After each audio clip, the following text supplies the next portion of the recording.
This is Amir, and he's a Siberian tiger? He is a Siberian. He's one of our biggest cats. Maximum tiger.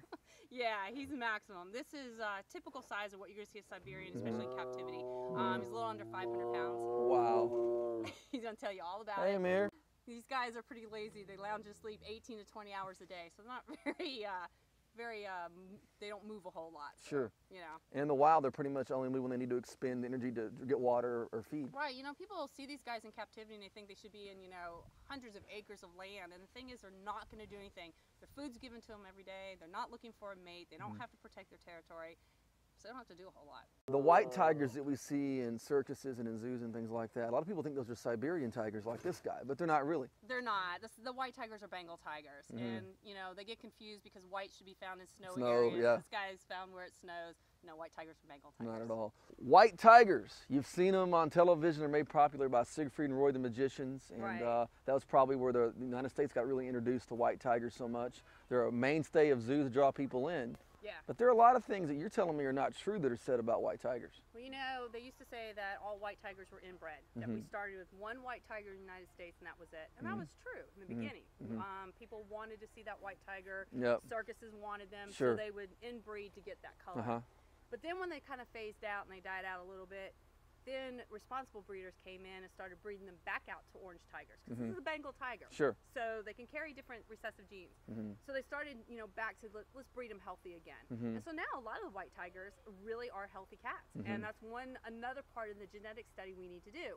What is it about the white gene? You know, why are they carrying it? What makes it happen? All that type of stuff. So they're really kind of another fascination. Yeah, I mean, what really happened? Where did these come from? I know, I think some of the stock I heard came from India. Right, before. India was the big place that you found the white tiger and the golden tabby tiger, so those different recessive genes. Also, black tigers were documented in India. So it did occur in the wild, just not huge populations of them. And then, of course, as people found out about them, they were poaching them, you know, or shooting them regularly.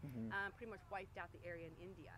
And then one was introduced into the United States, and that's where a lot of the breeding stock originated in the United States. Well, it's a fascinating thing, and here at Tiger Creek we have, other than the black, we pretty much the blue, which we'll talk about at some point.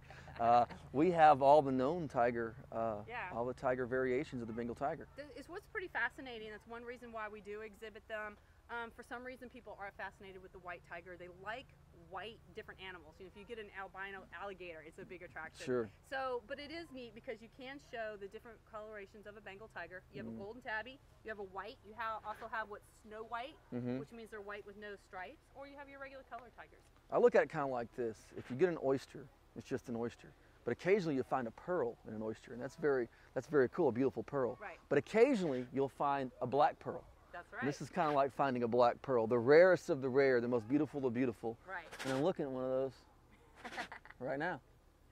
They say there's less than 100 of the golden tabbies in the world, and these guys, when they first popped up in the United States, weren't intentionally being bred. We had no idea they existed in captivity, and it was two different breeding pairs produced these guys.